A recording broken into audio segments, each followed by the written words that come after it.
In the 1960s, it seemed like the Western was a dead genre. The moral heroes of the classic Westerns were outdated, portrayed by aging stars and classical Hollywood directors. The Hollywood system was dying, losing the fight against television, where many of the current examples of the Western migrated. America was changing at a rapid pace. The country was becoming more urban, America was modernizing, and politics were becoming more radical. Civil rights protests and Vietnam escalations led to a new youth culture that seemed apathetic towards the idealized version of the American West displayed in the movies of John Ford. But little did they know, a new breed of Westerns was being developed. This new Western finally left Monument Valley and took its inspiration from the East. The new frontier for the Western was Italy.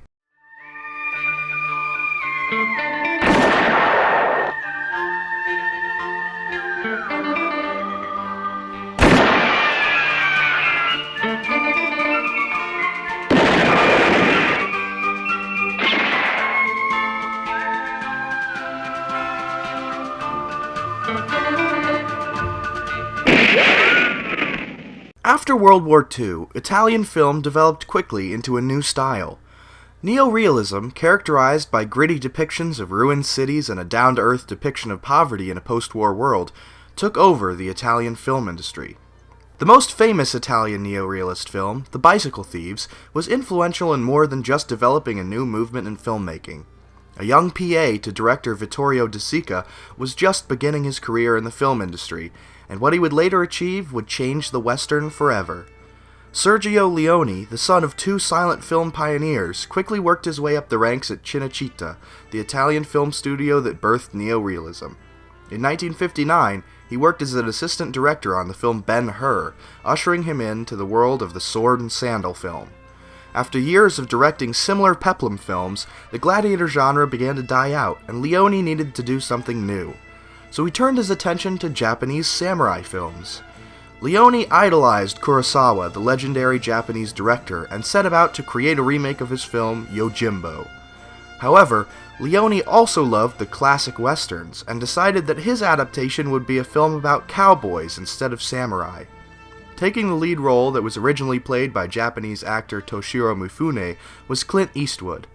Eastwood was already a cowboy star, heading out the cast of the television western Rawhide, but Leone's first foray into the Wild West, A Fistful of Dollars, would transform both of their careers. The film was shot in the deserts of Spain, removing the western from the reds and oranges of Monument Valley and placing it into a bleaker new world. A Fistful of Dollars is recognized as a great western, but it only served as a step in the development of Sergio Leone's new vision. His next film would be the one to cement the spaghetti western as the new standard for cowboy films. In 1965, only a year after A Fistful of Dollars, the next film in Leone's Man with No Name trilogy was released. The film, which began shooting immediately after the completion of A Fistful of Dollars, was dubbed For a Few Dollars More. Clint Eastwood returned to continue his role of a wayward bounty killer, joined by a new character, Colonel Douglas Mortimer, played by Lee Van Cleef. The film told the story of the two bounty hunters as they attempt to catch or kill escaped bandit El Indio, a ruthless killer who plans to rob the most secure bank in the entire frontier. For a Few Dollars More set the standards for what a western should be in the 1960s. The West it portrayed was dirty and violent. Even the heroes were drenched in sweat and coated in filth, wearing the same stubble as the villains of the film. Gone was the moralism of the classical western, replaced by cynicism and greed. The film's heroes are not driven by an idealistic moral code, but instead by personal gain. Eastwood's character, Manco, competes with Mortimer over the right to gain the bounty on Indio. The two bounty killers feud with themselves more than they fight the bandits, challenging each other's skills and misleading each other at every turn instead of joining together to fight for justice. However, morality isn't erased entirely from the film. Instead, a new code is put in place. Both Manco and Mortimer seem driven by an idea of fairness. Mortimer gives Manco the spoils after the dust is cleared as thanks for saving his life and helping him to get revenge. Manco only kills when necessary, offering a bandit a choice of whether to be brought in dead or alive and demonstrating his skill by shooting apples from a tree instead of through murder. At the climax of the film, Manco chooses to level the playing field of a gun duel instead of watching it play out and taking the money for himself. But what really separates For a Few Dollars More from the classical western is its villain. El Indio is not just a robber driven by greed. Instead, he is a psychopathic killer with an urge for murder.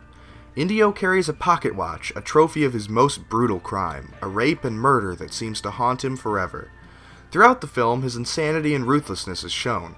Indio could not be more different from a villain like Scar in The Searchers. While Scar is driven by cultural customs and, despite being a killer, seems to have some motivation other than evil, Indio is completely consumed by bloodlust, illustrated by a ringing in his ears when he wants to murder again. For a Few Dollars More is a stylish and unique western, full of extreme close-ups and long shots. But its importance is in its rejection of the idyllic moral code in favor of a new and modern cynicism. America, only decades before, had dropped 2 atomic bombs on civilian cities and was now engaged in conflicts in Asia that seemed to be driven only by a hope for material gain. The spaghetti western reflected this new bleakness by becoming a gritty, modern genre. After completely altering the contemporary image of the Wild West, Leone set about to change America's perception of its own history with the conclusion to the Eastwood trilogy in 1966. The Man with No Name trilogy was brought to its epic finale in 1966 with a 3-hour-long The Good, the Bad, and the Ugly. Set in the backdrop of the Civil War, the film sees Eastwood return alongside Lee Van Cleef and newcomer Eli Wallach as the 3 men attempt to locate a hoard of stolen gold coins. Although the movie bears a resemblance to the plot of For a Few Dollars More, the two could not be more unalike. Where For a Few Dollars More is brutal and fast-paced, filled with psychopathic bandits and gunfights, The Good, the Bad, and the Ugly is slow and melancholy, focusing more on its characters and setting than on the action trappings of a traditional western. Despite the seemingly black-and-white morality of the title, it seems like every character only cares about themselves. Eastwood's Man with No Name, this time called Blondie, exploits the bounty system by turning in bandits for a price, only to set them free and move on to the next town. Lee Van Cleef's Angel Eyes, who could be called the least moral of the bunch, sticking to his designation as the bad, who sacrifices any and all life in exchange for financial gain. But The Good, the Bad, and the Ugly isn't a commentary on morality like For a Few Dollars More.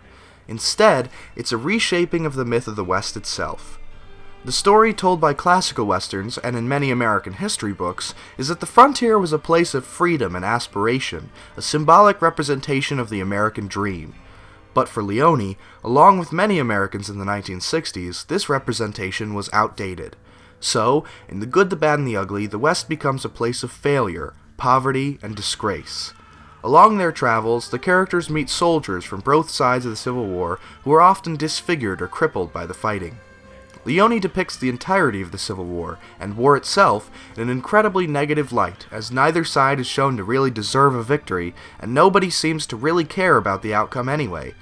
In perhaps the most elaborate set piece in the film, a giant battle takes place while both the Union and Confederacy fight to control a bridge that has no real significance for either side. The head of the Union troops overseeing the battle says that the only way to keep fighting is to stay drunk, because those who are sober realize the terrible waste of human life happening over a worthless bridge. On top of being a criticism of the violence of the Western tradition and a condemnation of war, The Good, the Bad, and the Ugly is also a character study.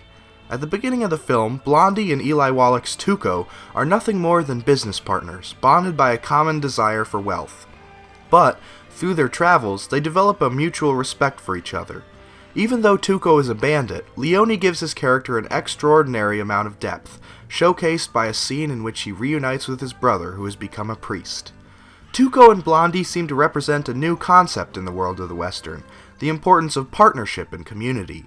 In most classical westerns, and Leone's early spaghetti westerns, the hero of the Wild West was a solitary outcast, living on the fringe of a society that he helps to build and maintain, but can never be a part of. But, in The Good, the Bad, and the Ugly, Blondie and Tuco only survive because they work together.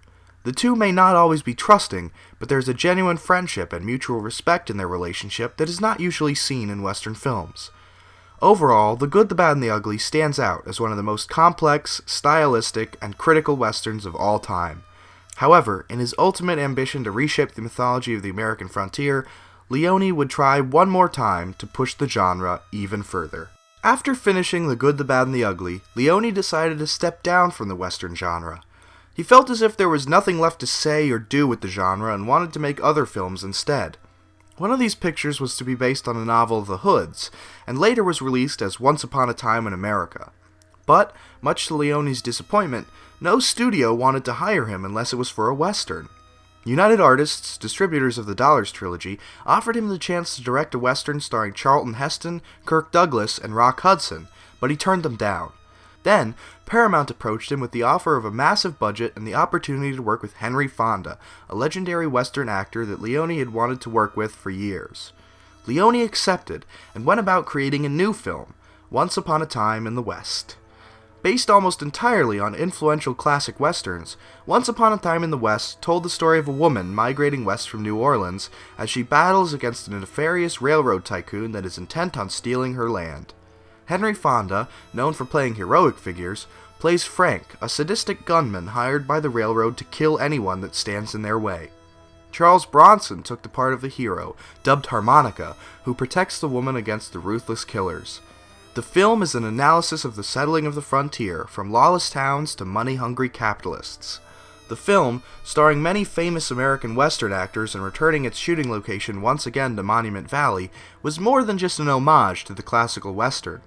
It seemed as if Leone had come full circle with the genre, starting out by making parodies and criticisms of classical Westerns, and eventually heading to America to make one of his own. Once Upon a Time in the West had thematic connections to The Searchers, telling the story of the shaping of the West by violent and lawless men and women who were ultimately thrown aside for the sake of progress.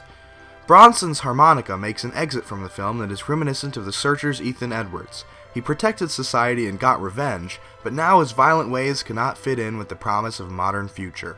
Released in 1968, the film came about in a time that wanted nothing to do with a glorified mythological view of America. The countercultural movements and protests of the Vietnam War made the public withdraw from Once Upon a Time in the West and its celebration of the classical Western's ideological values.